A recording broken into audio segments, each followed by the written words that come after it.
សួស្តីបងប្អូនថ្ងៃនេះខ្ញុំមកនិយាយរឿងខ្មោចស្រីសក់វែងដែលនៅចាំហាងកាប៉ាត់ដបងឡើងហ្នឹង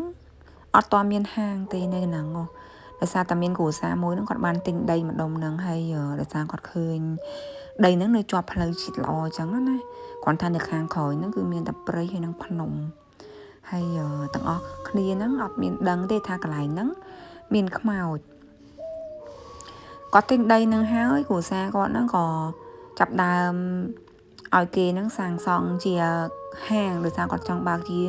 ខុសជំនាញដ្ឋានមួយអញ្ចឹងណាបងប្អូនដល់ពេលអញ្ចឹងទៅគាត់ឲ្យជាងធ្វើឲ្យអស់អញ្ចឹងទៅហើយហាងហ្នឹងគាត់ធ្វើលក្ខណៈគេហៅថា2ជាប់គ្នាគាត់ចង់ធ្វើហាងហ្នឹងមួយគឺសម្រាប់គាត់បើកខ្លួនឯងហើយមួយទៀតក៏ដាក់ជួលឲ្យគេអញ្ចឹងទៅ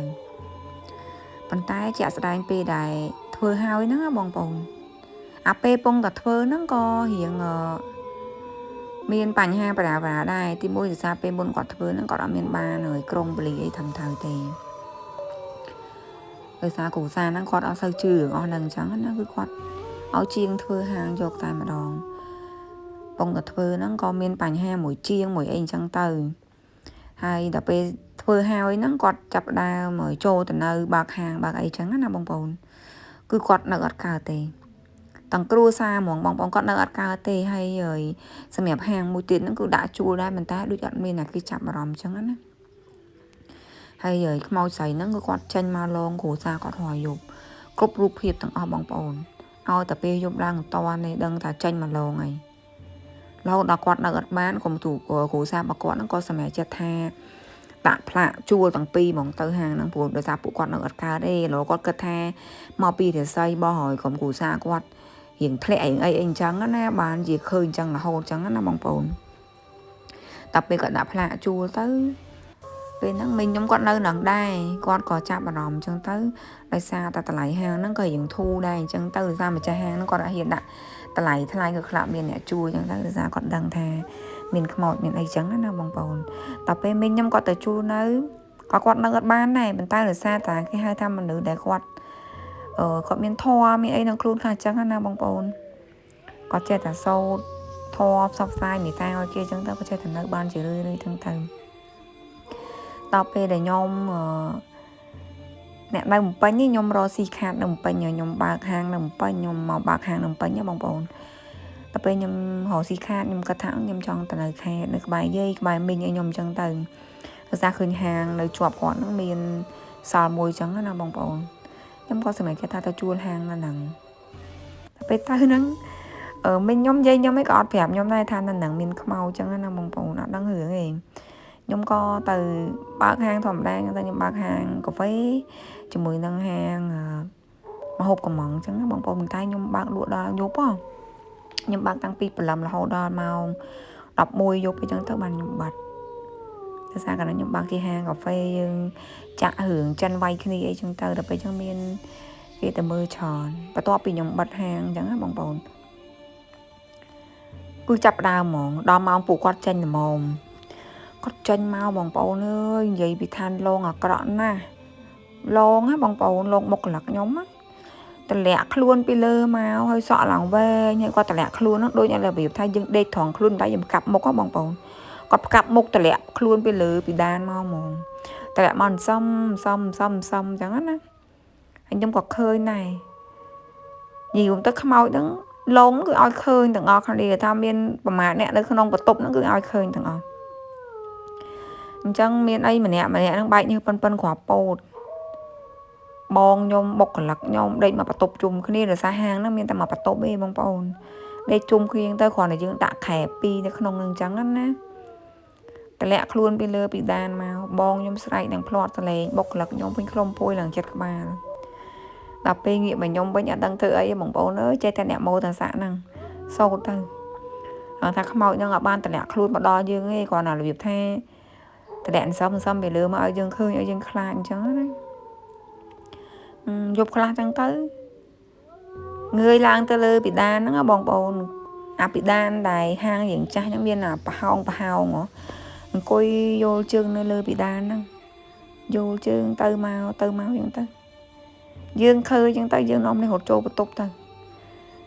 cho nên những khẻ pi nó miền bạn đây khẻ hiện luôn đây bong bầu khẻ môi nó cứ chung khi đi không phôi thà môi thằng cứ tranh lô ngoài dục ở bên khỏi mà tiếp nhiều nhôm này có chia ta con lang con cả nở chẳng nó bằng con cót phèp ta có tháo chạy mà chua hang nó nặng ở bên xua kia xua ai thế nhôm tham mà trắng nên nặng miền khmoi đôn á nhôm thọp hot mình ta nhôm bạc làm nó nhôm chọc thầm là ngõ đập bên nhôm khơi hang nó tận nóng nhôm có trâu tận đêm mà plét có tha trái ơiแต่lẹ sọ bị lơ màu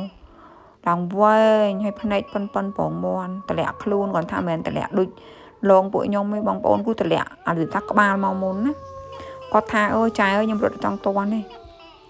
hột lăng lan ở trong to này nhôm sợ bọt mỏng ngâm lấy hiên châu từ đây nhôm không hàng năng tên này đập bên nhôm chi cắt khơi chạy ba cái nhôm chi ngol mỏng á trai nhôm cho một xu là hồi tới bạn nhôm đăng ngử nhôm xu đây nhôm thắp ở cho bò hay miền đăng ở tha bọt khmoiใส่ năng mạch mẹ trắng có thọ bên nào kia đăng thế ở đăng tham mau bên nào thế khmoi ใส่ năng không hay ở màn đông là con mà này ai khóc từ con lan khi con tầng nè khá trong xạ trong đăng trong bong bồn trâu từ đây trong khơi trong oi khơi mòn đập pe mau trẻ đây bụi nhôm trắng cứ lo ngoài trong bong bồn nơi nhôm pe khác đó thế này nhôm lép thế nào mà ngồi đê nhé đập pe đây đụa mòn còn oi khơi trắng là bong bồn ta bảo bong ใส่ nhôm vĩnh គាត់ឃើញស្ដែងហើយមិនឃើញតម្លាក់ខ្លួនតម្លាក់អីលើពីដាននេះទេគាត់ហ្នឹងគឺគាត់ឃើញអង្គុយនៅចុងជើងគាត់មកគាត់ពងគេងបងប្អូនអង្គុយនៅចុងជើងហើយអត់មានខ្លួនមានតែក្បាលឯសក់ឡើងវែងអង្គុយសន្លក់គាត់ហ្មងដល់ពេលហើយគាត់ស្រែកបងផ្លាត់សលេងខ្ញុំឡើងភ្ញាក់ហ្មងពេលហ្នឹងខ្ញុំភ្ញាក់កដាធានខ្ញុំសួរចែថៃគាត់លេងក្តៅខ្លួនឡើងកគុកហើយគាត់ច្អល់ទៅចុងជើងគាត់ថាខ្មោចខ្មោចឡងអញឃើញតែក្បាលសក់វាអត់មានខ្លួនទេដល់ហើយខ្ញុំមើលអត់មានឃើញអីទេបងប្អូនគេឲ្យខ្ញុំឃើញពេលហ្នឹងគេឲ្យបងតបងខ្ញុំទៅឃើញដល់ពេលអញ្ចឹងទៅខ្ញុំអោបបងឡើងជុកកុំឲ្យគាត់ភ័យអញ្ចឹងណាហើយខ្ញុំថាចេះខ្ញុំពេលខ្ញុំខឹងដែរបងប្អូនដូចរបៀបថាឡងយើងខ្លាំងពេកទៅវាទៅជាលែងខ្លាចទៅមានអារម្មណ៍មួយថាមួម៉ៅវិញទ្រាំលែងបានវិញខ្ញុំថាខ្ញុំនិយាយអត់ស្រួលដែរខ្ញុំថាឡងអញប្រយ័ត្នអញដែរឲ្យនៅហ្នឹងទៀតខ្ញុំនិយាយអញ្ចឹងក៏ពិតគ្មានធ្វើអីគេកើតទេបងប្អូនអើយពួកកន្លែងមកគេចេះតែនិយាយទៅឲ្យខ្មោចនឹងជាក់ស្ដែងគ្នាមានតែឯងអញ្ចឹងណាបងប្អូនដល់ពេលឃើញមនុស្សអញ្ចឹងចេះចង់មកលេងជាមួយអញ្ចឹងទៅគាត់ថាគាត់អត់ដឹងថាការចេញមកលេងគេអញ្ចឹងមកឡងគេអញ្ចឹងគេខ្លាចគេអីអញ្ចឹងណាបងប្អូនហើយខ្ញុំនៅនឹងបានតែ3ខែបងប្អូនខ្ញុំសម្រាប់ចិត្តថាខ្ញុំបាត់ហាងហ្នឹងហើយខ្ញុំហើមកបាក់ហាងនៅពេញវិញព្រោះខ្ញុំនៅបន្តទៀតអត់កើតទេបងប្អូនហ៊ានតែនៅទៀតឈួតហ្មងឈួតទាំងបងទាំងប្អូនឈួតទាំងបុគ្គលិកទៀតបុគ្គលិកខ្ញុំដូរមុខរហូតហ្នឹងអត់មានណាគេហ៊ាននៅទេដោយសារគេខ្លាចខ្មោចឡងតាំងពីឈរចាំនៅមុខបន្ទប់ទឹកឡងតាំងពីនៅក្នុងបកុនឡងតាំងពីនៅក្នុងហាងក្នុងបន្ទប់គេបងប្អូនគិតមើលឡងអត់លះហ្មងឡងរហូតដល់យើងទទួលយកឡើងបានហើយយើងធម្មតាអ្នកនៅយើងធ្លាប់នៅពេញបងប្អូនមានភ្លើងមិនអីភ្លឺចាចាតែពេលទៅនងមានភ្លើងណាភ្លើងយើងបើកតែពេលយើងបើកក្រោយស៊ីហ្នឹងតែពេលយើងបិទអាងឹតស្លុបហើយនៅខាងក្រោយសត្វតែព្រៃហើយនឹងភ្នំហ្នឹងបងប្អូនសម័យមើលដាច់សយ៉ាទៀតមានមនុស្សតែពេលគេឈប់ចុះមកចាក់សាំងគេទិញទឹកញ៉ាំឬគេទិញអីញ៉ាំអញ្ចឹងហ្នឹងក្រៅពីហ្នឹងស្ងាត់ចងំអញ្ចឹងណាដល់អញ្ចឹងទៅខ្ញុំនៅអត់កើតបងប្អូនខ្ញុំសម្រាប់ចិត្តថាខ្ញុំបិទហាងហ្នឹងសុខចិត្តខាតខ្ញុំបិទហាងហ្នឹងហើយខ្ញុំមិនបានយកលុយកក់យកអីបងប្អូនទុកឲ្យគេអញ្ចឹងទៅព្រោះអត់មានជំរឿផ្សេងមិននៅទៀតអាចឈួតអញ្ចឹងណាបងប្អូនពូឡងពេកហើយសក់វែងណាបងប្អូនអើយត្រឹមចកាអរគុណច្រើនបងប្អូនចាំជួបគ្នានៅវីដេអូក្រោយ